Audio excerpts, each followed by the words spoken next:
The marble plaza of Arlington National Cemetery was a sanctuary of silence, a sea of white headstones guarded by Sentinel Isaiah Marshall and his sacred, precise ritual of honor.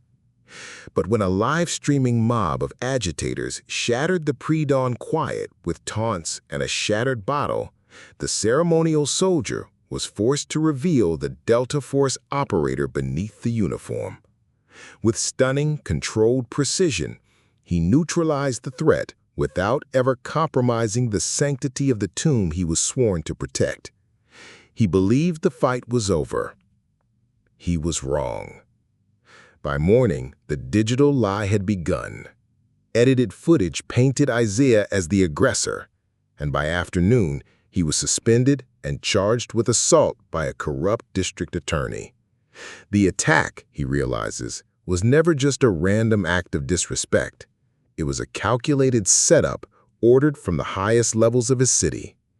Now, with his honor, his career, and his freedom on the line, Isaiah must join forces with a determined journalist and his own fiercely principled grandmother to unravel a generational conspiracy of corruption.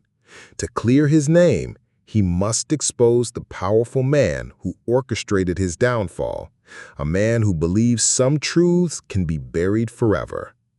Before a sentinel, some ground is worth defending, no matter the cost. To the untrained eye, Isaiah appeared unchanged. But beneath the pristine uniform, a switch had been flipped. His stance subtly narrowed. His breathing became measured and controlled. His hands relaxed open at his sides. The ceremonial soldier vanished, replaced by the Delta Force operator, whose discipline was a coiled spring of lethal potential. Years of training hummed beneath the surface, a storm contained within perfect stillness. Two of the men moved to flank him, following Colt's quick hand signals. The first grabbed for Isaiah's sleeve, meaty fingers reaching for the pristine cloth. Isaiah moved with a fluid, economic grace that was shocking in its speed. He caught the man's wrist, peeling it back in one smooth motion, following through with a shoulder pin that used the attacker's own momentum to guide him face down onto the marble with careful precision. Neutralized, not maimed. The second man charged with a roar. Isaiah pivoted, a dancer in a brutal ballet, using the attacker's force to slam him into the guardrail. The impact knocked the wind from the man's lungs, the rails serving as a barrier to ensure the tomb itself remained untouched. A metallic click announced the third attacker, a collapsible baton now extended. He swung it in a wide, wild arc. Isaiah stepped inside the strike zone, protecting his head with a raised elbow while simultaneously capturing the man's forearm. With precise control, he redirected the weapon's momentum, causing it to crack against the attacker's own thigh. A quick twist stripped the baton from numbed fingers. Through it all, phones recorded from every angle. The tourists, initially fearful, now captured the defense of the sacred ground. The veterans watched, their anger tempered by a dawning understanding that they were witnessing something extraordinary. "Make him swing first," Colt shouted to his remaining men, trying to provoke Isaiah into throwing a punch, into losing the moral high ground. "Get him to lose control." But Isaiah remained a master of control. Each move was defensive, calculated to neutralize and subdue rather than to inflict harm. His face was an impassive mask, betraying no anger, no fear, only unwavering focus on his duty: protect the tomb. Movement caught his eye. One of Colt's men had circled wide, pulling a knife from his pocket. The blade snicked open, gleaming wickedly in the morning light, as the man lunged not at Isaiah, but toward the memorial wreath itself. Isaiah stepped off the guard mat in one fluid motion, the first break in his sacred ritual. His left hand shot out to catch the knife wrist in a vice-like grip, while his right foot hooked behind the attacker's ankle. A shadow loomed from his right, another attacker charging like a bull. Isaiah dropped low, years of training taking over. He grabbed the man's belt and shirt, using his own momentum to execute a perfect hip throw. The man sailed through the air, landing hard on the steps, his head carefully positioned away from the marble edge. The wail of sirens grew loud as patrol cars turned onto the cemetery avenue, their red and blue lights cutting through the dissipating fog. The final attacker, eyes wide with panic, made a sloppy, desperate lunge. Isaiah moved like water, redirecting the momentum, his hands finding perfect control points before depositing the man gently on his side, perfectly positioned for cuffing. The first officer on the scene was Sergeant Elena Cruz. She emerged from her car, hand near her holster, her experienced eyes quickly scanning the scene, the scattered attackers in various states of submission, the utterly untouched tomb, and Isaiah standing calmly at the center of it all, his hands now open and still at his sides. She moved closer, her voice quiet, meant for his ears alone. That was Delta. Isaiah remained silent, his posture perfect, but Colt, standing close enough to hear, caught the word. The color drained from his face as recognition hit. He knew exactly what that meant, what kind of man he had foolishly challenged. As MTs loaded the last groaning attacker into an ambulance, the man, cuffed to his gurney, caught Isaiah's eye. Through bloody teeth, he leaned forward and whispered, "You were supposed to be alone." He spat the words like a curse. Slate said, "Soft target." Isaiah's expression didn't change, but his eyes caught the glint of metal on his hand, a ring bearing a stylized number 7 worked into the design of a city council seal. The ambulance door slammed shut with a final, ominous thud, leaving Isaiah standing guard as the new day dawned, the whisper of a conspiracy hanging in the air.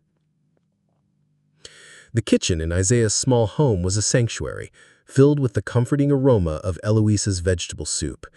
Late afternoon sun slanted through the windows, painting the room in warm gold. The familiar sounds of chopping and stirring provided a stark, comforting contrast to the violence of the dawn. Isaiah sat at the table, phone in hand, coordinating with investigative journalist Nia Patel. "Got the upload points ready?" one of her texts read. "Send any footage you have. We'll build the timeline piece by piece."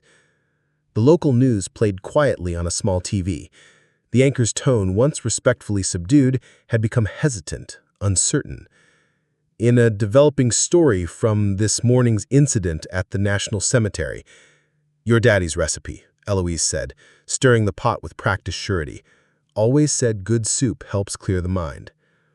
Isaiah's phone buzzed again, but not with Nia's number. "Gran," he called, his voice tight. "Look at this." A new video was spreading like digital poison across social media. The footage showed the plaza, but it was a lie. The initial bottle throw was gone. The gang crossing the rope line was erased. The clip opens with Isaiah stepping off the mat, already reaching for what the caption called peaceful heritage advocates. "That's not how it happened," Eloise said, wiping her hands on her apron, her face hardening. But the truth was drowning. Comments flooded in.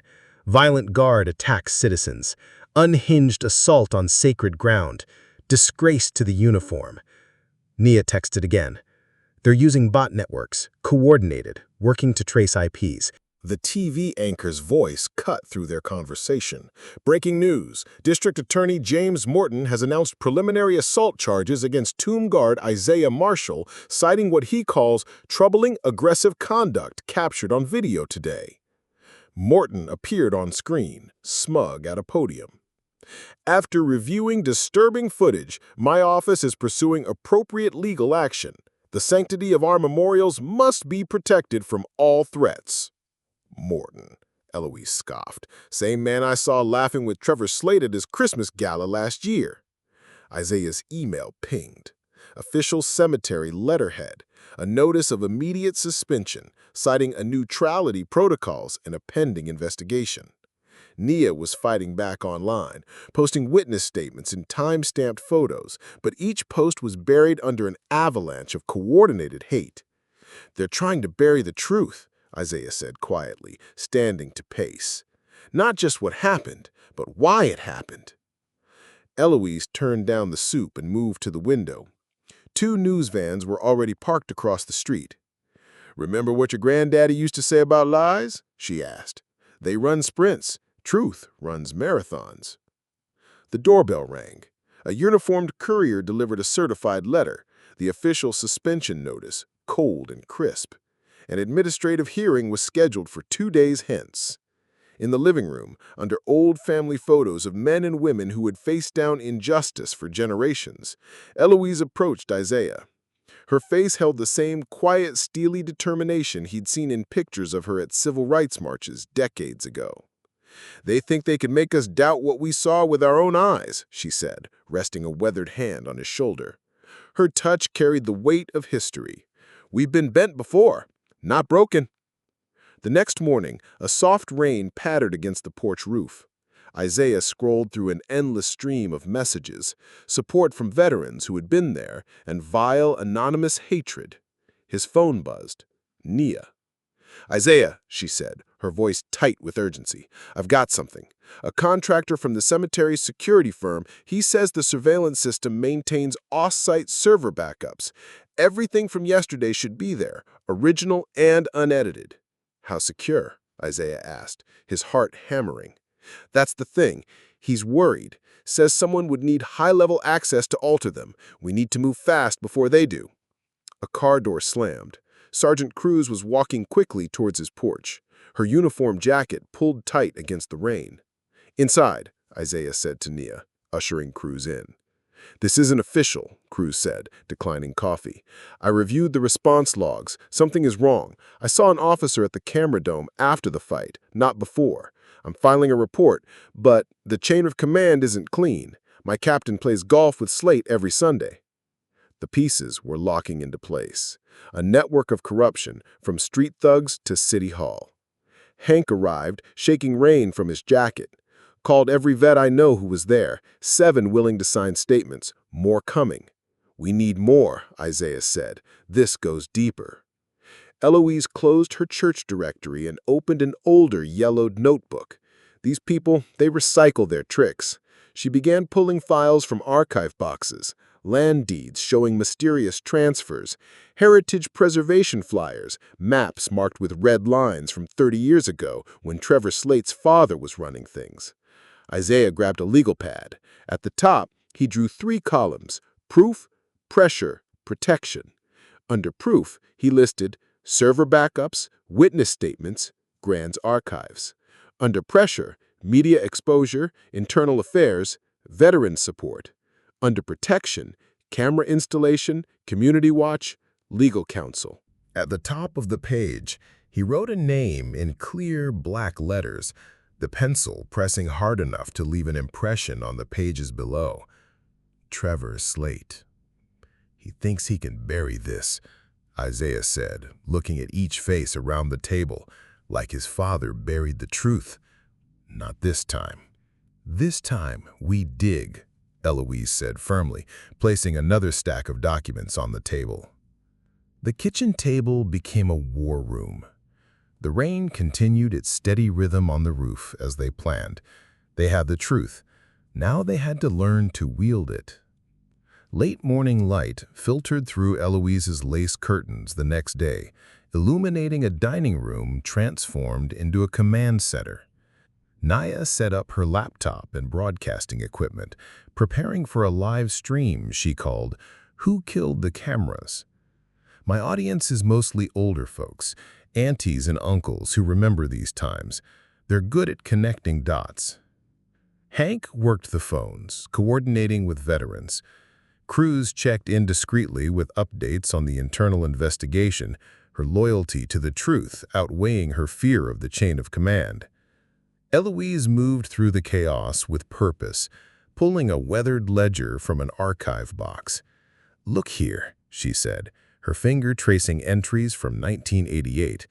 The Downtown Renewal Committee made monthly cash payments to something called the Heritage Security Association. Same pattern we see now. She produced a black-and-white photograph. And here's Trevor Slate's father, Benjamin, during the Madison Street protests. The photo showed a man in an expensive suit watching with satisfaction as uniformed men broke a protest line. "I took this picture myself, right before they knocked the camera out of my hands." The pattern was undeniable. A generational playbook of intimidation and profit. Their investigation gained momentum.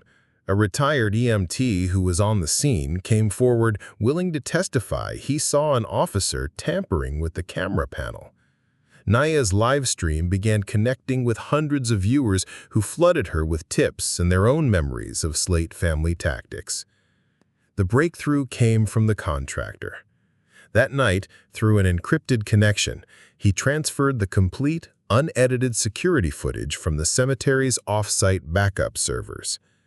They watched, gathered around Naya's screen, as the crystal-clear truth unfolded. The time-stamped footage showed every second.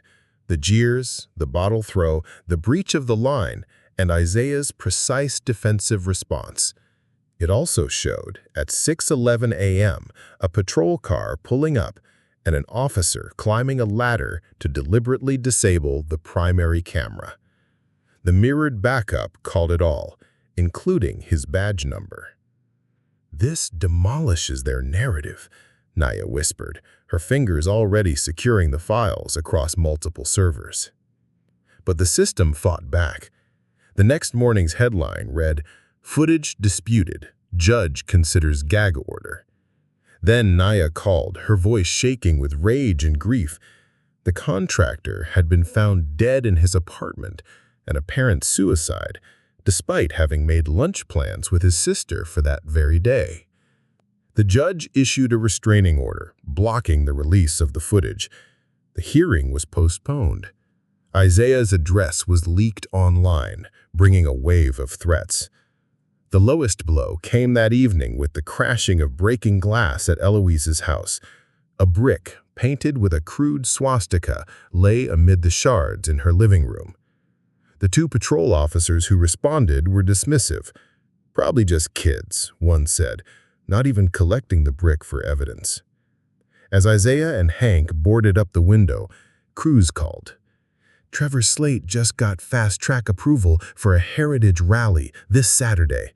A vigil for victims of cemetery violence. It's a trap, Isaiah. They want to provoke you."